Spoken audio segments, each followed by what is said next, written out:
السلام عليكم ورحمة الله وبركاته. ازيكم يا جماعة؟ عاملين ايه؟ يا رب تكونوا بخير. نخش في الموضوع على طول. احنا النهاردة معانا 1000 بطة مسكوفي. هنتكلم عن استقبال البط ده عمر يوم. هنتكلم عن الطريقة الصحيحة لاستقبال البط المسكوف او اي بط عموما. فترة التحضير بتبقى يعني ايه؟ بتبقى واحدة للبط كله. ممكن بقى في حاجات تختلف جوه اما البط يكبر بعد فترة التحضير، أول 10 أيام، أول 15 يوم. ممكن بعد كده بيختلف البط المضر عن المسكوف عن البط الفرنساوي أو أي نوع بط يعني. إنما في الاستقبال بيبقى كل واحد. أول خطوة هتعملها إن أنت تختار المكان أو المصدر اللي أنت هتجيب البط منه. ده أهم حاجة، أهم من الأدوية وأهم من التدفئة وأهم من النظافة وأهم من أي كلام. المصدر اللي انت هتجيب منه البط لازم يبقى مصدر موثوق فيه. تجيب بط كويس. البطة النظيفة هتفرق معاك بعد كده بأقل شغل وأقل اهتمام. والله انت ممكن لو الدورة كاملة ما حطتش مثلا، ممكن في فترة التحضير كاملة أو الدورة عموما، عن تجربة والله ما تحتاجش دواء خالص. بيبقى الكلام ده راجع لنوع البط نفسه او المصدر اللي انت جايب منه البط. ما تجيبش البط من اي مكان، لازم يبقى مصدر موثوق فيه انه بط كويس. والكلام ده والله عن تجربة. انا هقول لك، هدمج لك الكلام العلمي بتاع الدكاترة مع التجارب بتاع المربيين ان شاء الله.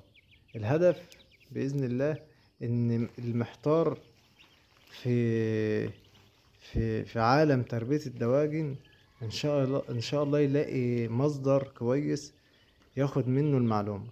ده اهم حاجة والله، ان انت تاخد مني المعلومة اللي تفيدك. اللي بقى بيربي في البيت يربي، اللي مثلا ده هيبقى مصدر رزقه. لان انا قابلت ناس كتير محتارة والله تعمل ايه، وسواء مربيين في البيت او سواء مثلا حد عايز يفتح مشروع تربية الدواجن. ناس محتارة، ناس بيضحك عليها، ناس بتستغل ظروف الناس. يعني مثلا تلاقي أسعار بط مرتفعة جدا، أسعار أدوية مرتفعة جدا. تلاقي مثلا عشان تجيب من عنده دواء مثلا يغشك أو يقولك أنت لازم تستقبل كذا، أو لازم تحط تحصينات كذا أو بتاع العلف برضو ممكن يقولك يبقى في نوع علف عنده مش كويس، فيقولك ده كويس عشان تشتري منه. فوالله كل الهدف والنية لله ان يعني اللي يسمع يستفيد واللي يتفرج على الفيديو يستفيد، نبقى نضيف لبعض، يعني نفيد بعض. عشان ما نطولش عليكم، الاستقبال قلنا اول خطوة نوع البط يبقى كويس. دي اهم حاجة. تاني حاجة الموضوع بسيط جدا، فترة التحضير والله بالذات في الصيف. يعني انا يمكن شايف بعيد عن الناس، عن ناس كتير، ان الصيف مثلا عشان الحر وعشان الحيوان بيموت فيه. انا اعتقد ان البط او الفراخ، ممكن الفراخ البيضة هي اللي يعني ايه ممكن تتأثر بالحر. انما البط اللي ما يربيش بط في الحر والله فايته كتير ومضحوك عليه. واللي ما يربيش فراخ برضه فايته كتير ومضحوك عليه. بخلاف الفراخ البيضة، ممكن هي اللي تكون بتأثر بالحر. وانت برضه لو الواحد يعني اهتم شوية ممكن نطلع دورات كويسة في الحر من الفراخ البيضة. انما الحر في التربية، الصيف في التربية والله احسن من الشتاء مليون مرة. يمكن مثلا مشكلة الصيف تهوية بس، انما الشتاء مشاكله كتير جدا جدا جدا جدا. يعني انا ممكن اطلع دورات الصيف كلها من غير جرعة دواء. انما الشتاء محتاج دواء، محتاج دواء، تلاقي اسهال وتلاقي مش عارف ايه وايه. انما الصيف تربية جميلة. فان احنا هنتكلم لان احنا دلوقتي فترة الصيف. فانت مثلا ممكن تستقبل اول يوم على شعلة، اللي عنده عنابر بقى ولا كده ممكن يستقبل على شعلة ايه خفيفة جدا زي اللي في الفيديو ده، لو الفيديو يوضحها يعني. شعلة خفيفة جدا اول ليلة او اول ليلتين بس فترة تحضير، لان المسكوفي بالذات بيحتاج تدفئة، بيحتاج اهتمام شوية عن المولر والفرنساوي في الفترة الأولى دي. فممكن مثلا لو الحرارة وصلت عنده مثلا 37 مفيش مشكلة بالنسبة له، يبقى مزاجه حلو جدا وتطلع أحلى دورة.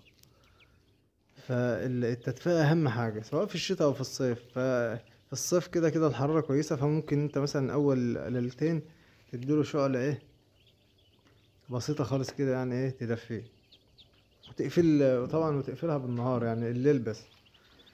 دي اهم حاجة، او تاني اهم خطوة بعد اختيار البط التدفئة سواء في الشتاء او في الصيف. دي تاني اهم خطوة بعد اختيار البط. الخطوة التالتة الفرشة او الارضية تكون نظيفة.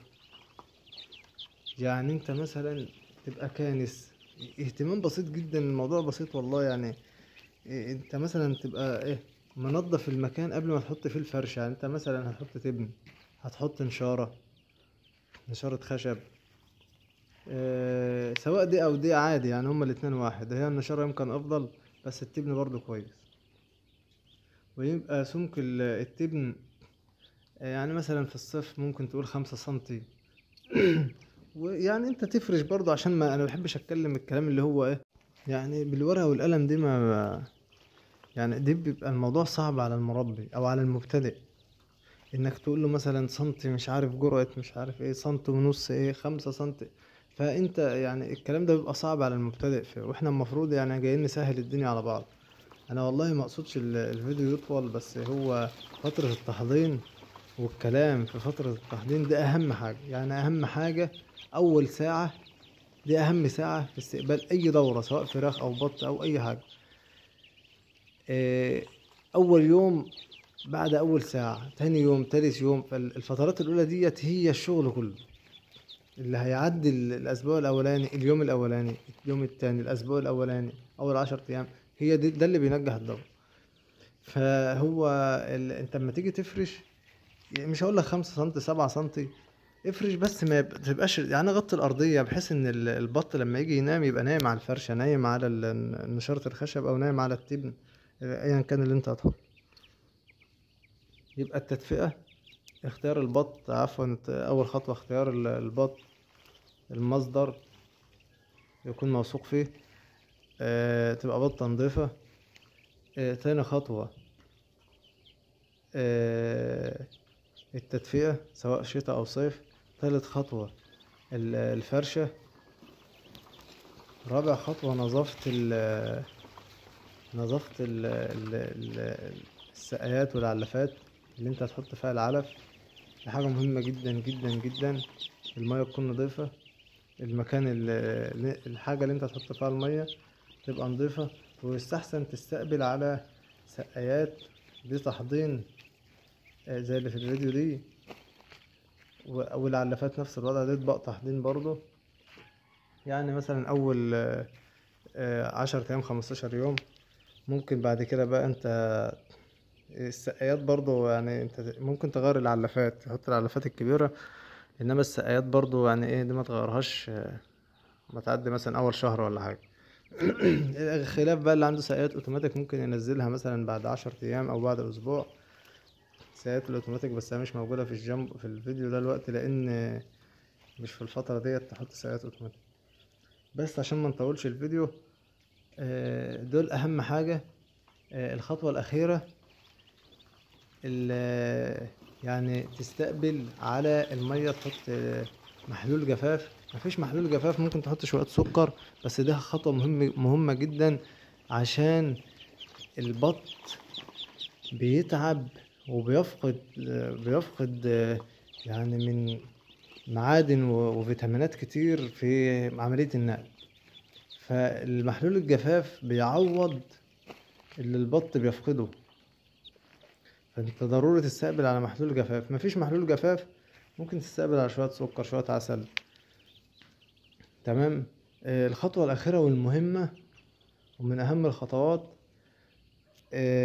العلف.